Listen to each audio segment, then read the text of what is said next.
What's up everybody, Trinity here, and welcome back to the Second Street Marvel. In today's video, I'm going to be talking about X-Men issue number 1. Now before I get into that, please make sure you're subscribed, click the little bell and all of that good stuff. And admittedly, we all occasionally need reminders to do that sort of stuff. I know I do. So X-Men issue number 1. Guys, it's finally here, man. Okay, you know, last week we got the wrap up of Jonathan Hickman's tale of House of X and Powers of X, or Powers of 10, however you feel about it, out there. And so this week we've got X-Men issue number 1, the continuing story with Jonathan Hickman writing. The art in here is done by Lionel Francis Yu, and let's see, Gary Alan Guilin, I'm sure I messed that up, is the inker. Sonny Go is the color artist, and VC's Clayton Cowles is the letterer. I'll go ahead and show that to you right there, just so you can get a look at who the people who did this book are, because I'm sure I just butchered some names right there.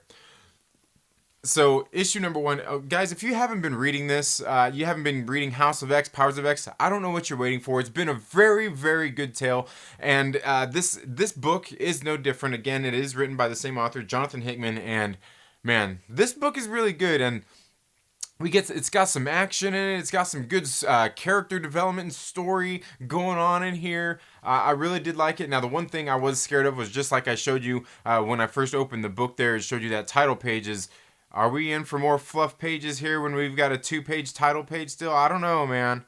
I don't know about that. You know, you're selling me extra pages here. You still get me. And then we also see right here at the beginning, we see, you know, the team and everything that we're going to be seeing mainly throughout this book. Now, this book starts off with like a little 2-page kind of backstory, I guess you could say, like a short little flashback with Professor Xavier. And these first couple of pages, I don't know, like, well, the one really, I didn't really like the art so much. Something was odd about it, and I'll go ahead and show you what I'm talking about right there. Just like this, you know, through this whole like that right there, that drawing in particular, but through this whole kind of first panel there, it seemed a little different than it did throughout the rest of the pages. And so then what we find here is at the very beginning is the X-Men are on, they're just basically out on a mission to save some mutants. And they are at the last known stronghold. You know, they're at the heart of the last stronghold of Orchis, as they are there. And we see them there, you know, fighting some of the different humans and everything, trying to get through and get. I'm not so sure that they were necessarily after information or anything else that was going on here other than saving mutants. But while they're there, a couple of particular things happen. I think that perhaps, maybe, and I could be wrong here, that maybe we get introduced to who the librarian is. You know, the librarian from the Powers of X series. I kind of wonder if that's who we meet here, as there's kind of the scene that goes down there on this last stronghold that Orchis has there left on Earth. And it is kind of crazy that she actually, Storm points that out. She says it's the last Orchis stronghold on Earth. And that's where these mutants are being held captive, and that's where they're there to do this last mission. They're also there getting some data, but while they're at it, they are destroying at the hub of all these things. They have all these like you know, how would you say, like bodies and, you know, like superhumans that they're making there, you know. And we see that they actually come upon one. They crack open the shell on one of them because it looks a little bit different. And we get this new character out here, this girl that's basically all blacked out, you know, almost like Mr. Negative, all kind of just like a negative. I don't know, kind of crazy. And they talk to her, and they notice that she's human, but you know, she has some certain readings about her as that Polaris is reading through her little handheld device thingy, and says that she might be post-human because they're getting some really weird just readings out of her. And we can see then they end up getting back to Krakoa, and just some really funny scenes with Magneto as he's just there being all kind of over the top and grandiose, I guess you could say. And Polaris and Scott are sitting there having just a kind of a funny little chat that ends up kind of ending on a little bit more of a serious note. And then, of course, we return to, you know, something that is all, you know, as we've seen throughout some of those last issues, but we return to the Forge. And, you know, the people there who are doing everything. We see Karima is there. and she's there with this guy, and I'm not even sure what his name is. They show him here, and they I can't remember what they call him. His name is Elliot. And you guys know who Elliot is? I'm not for sure. Maybe I missed that somewhere along the way. But we see Karima there talking with somebody else who looks like they could be. It looks like it's another mutant that, or not another mutant, but another human being that has probably, and this very, I don't think it is. Very well could be somebody that we've seen in the past in another story that has given themselves basically like one of those nano sentinels, and or something like that, or upgraded their body with technology, because you can kind of see him here as he is they're out looking over the Orchis Forge and everything there in space. So we see that that last Orchis station is there circling the sun already, the last forge. And then we go to a scene right after that where we see kind of Scott Summers and his wife and just everybody there at their own house, and that's kind of something that we get a little bit more of these pages on, is the summer house. And we see right here, you can see like their kind of habitat there on the moon, because that was something that we actually seen in one of the in the last book. I can't remember which book that was. It may have been issue 1 of House of X, I think it was, where they were planting some of the different plants from Krakow out there, and we seen some of them were on the how would you say, on the blue side of the moon. Am I wrong there? I could be. It should say right here. The blue area of the moon, and they got their little refuge there, and it ends up being Scott's house, and we got the little layout here, and they tell you who all the rooms they are, and it's basically all of the Scott Summers and his family, as well as Havoc and even Vulcan are there. So basically, all the Summers boys, all the Summers family, and all of their kids. And also, kind of crazy, we got Wolverine here as well.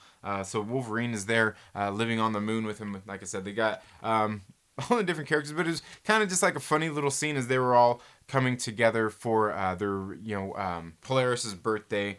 And it was just kind of a nice little family scene, a nice little touch to put here in the book altogether, I think. But just some fun, a lot of funny things that go on. And there's even some talk in here that one of the kids, Vulcan, it says it says in here in the notes, while all mutants are technically welcome, Vulcan has been bringing home quite a few acquaintances from the Krakoan mainland who have stretched the acceptable bounds of decorum. So basically, he's brought some not too savory characters there along with him, I guess. Maybe just not the nicest of people, and kind of like almost like a party house, I guess you could say. I don't know. I could be wrong there. But yeah, we see everybody's there having a good time all together. I thought this issue was really good. It ends with this very cool scene. The last few pages here, we return to the Orchis Forge. We see Dr. Gregor there going just really into her work, as her husband had already been killed. So we can already see through here that, remember in what was it, in Powers of X, we seen how basically more of his last life went, before they were getting ready to become part of the Phalanx and go on to ascend. We seen that Logan had ended up killing her, and we're getting a little bit more of that story here. We're seeing how the future, or how this current reality is already different from what we've seen before, as like I said, we see Dr. Gregor's husband has been killed here already in this issue by the time we get to where we're at. And they made kind of made particular, they've kind of made that stand out pretty good there. So yeah, I mean, obviously I think there's a lot to play on that, because what Dr. Gregor actually says to whoever this Elliot character is. If you guys know who Elliot is, please let me know down in the comments below. I'm not sure if it's something I missed, but there's something else he says in here that almost kind of reminds me of something that actually happens at the very beginning of the book too. So, like I said, this opening page here on the book, I don't know, it has some kind of unique, I don't know, revelations, I guess you could say, for the end of the book. But what I see here at the end, and maybe I'm just reading into that a little too much. Maybe there's something I don't know about who this Elliot character is. And like I said, if you guys know who that is, let me know down in the comments below. But yeah, we can see Dr. Gregor has a plan here, something she reveals here at the end. Guys, go out and get this book, okay? If you haven't been keeping up with this series, I'm not sure what's wrong with you guys. Jonathan Hickman has done a very good job writing this series, and he does no different in this book right here. Again, this is, once again, this does everything an issue number 1 should do. It introduces you to our characters, brings you back into the story, and at the end of this issue, I still want more. You know what I mean? I want to read more. I didn't want this book to end. You know, and that's something that is, you know, I don't seem to get that out of a lot of comic books that I read. Even, and you guys know I love Spider-Man. I don't get that out of every single Spider-Man issue, and I definitely am getting that out of this book. And who knows? Who knows if the rest of the books in this series are going to end up being like this, because we know there are a bunch of other titles getting ready to spin out of the House of X and Powers of X, which was something else at my local comic book shop when I went to pick this up. They gave us this little pack of cards here that came with the comic book. You know, if you got the X-Men issue number 1, and these cards are basically like telling you, like, they're just cards like saying who's writing and doing the art here. We got like Excalibur number 1, but done by Teeny Howard and Marcus Toe. And you can see, you know, that little card right there. You've got these little trading cards. We also got Fallen Angels issue number 1 by Brian Hill and Simon Kurdansky, covered by Ashley Witter. You know, we got the little card there as well. You know, they got one for each one of these. We got, you know, X-Men number 1, Jonathan Hickman and Lionel Francis Yu, right there as well. And then they have all of them. They all have this kind of like a message here on the back as well. And no, I didn't go through and decipher all of these, not yet, because I'll get to that in just a second. You see, they got Marauders, the cover of Marauders issue number 1 there as well, and that one's done by Jerry Dugan and Matteo Lolli. I hope I said that right. And then we got New Mutants issue number 1 with Jonathan Hickman. Who else was there? Jonathan Hickman, Ed Brisson, and Rod Reese, which will be an interesting one. I'll probably continue to pull that one. The Jonathan Hickman ones, I probably will. And then we got X-Force number 1 by Benjamin Percy and Joshua Cassara, covered by Dustin Weaver. And that one is the next one they got there. And like I said, each one of them has this little stuff back here you can sit there and decipher. And for your convenience, they even gave us this card with the Krakoan alphabet on it, so you don't have to go back and dig through your guy. I can't remember if that was that Powers of X issue number 2 where they gave us the Krakoan language, the alphabet there. So all in all, you know, if you go to your local comic book shop and support them, they got a little something extra for you there. But yeah, and I also, like, see, in case you guys didn't see, I picked up the variant cover here of X-Men issue number 1. I thought it was a really nice cover, very, very beautiful cover there with Marvel Girl on the cover. So yeah, anyway, and you can see her stepping in through it looks like she's stepping through the habitat into Krakoa. But yeah, there's a lot of cool things happening in this book. A lot of things, quite a few things that happen, obviously, for setup of future issues. Things that we're going to be learning about in future issues. I can't wait to read the next one. I'm telling you, there's some things that were revealed in here that I don't really necessarily want to talk about here in this video, in case you're not here and want everything spoiled. I just kind of give you a general outline of what's happening there. But let me know down in the comments below. Have you been keeping up with the House of X and Powers of X series? Did you read it? And did you go and read X-Men issue number 1? Let me know right down there in the comments below.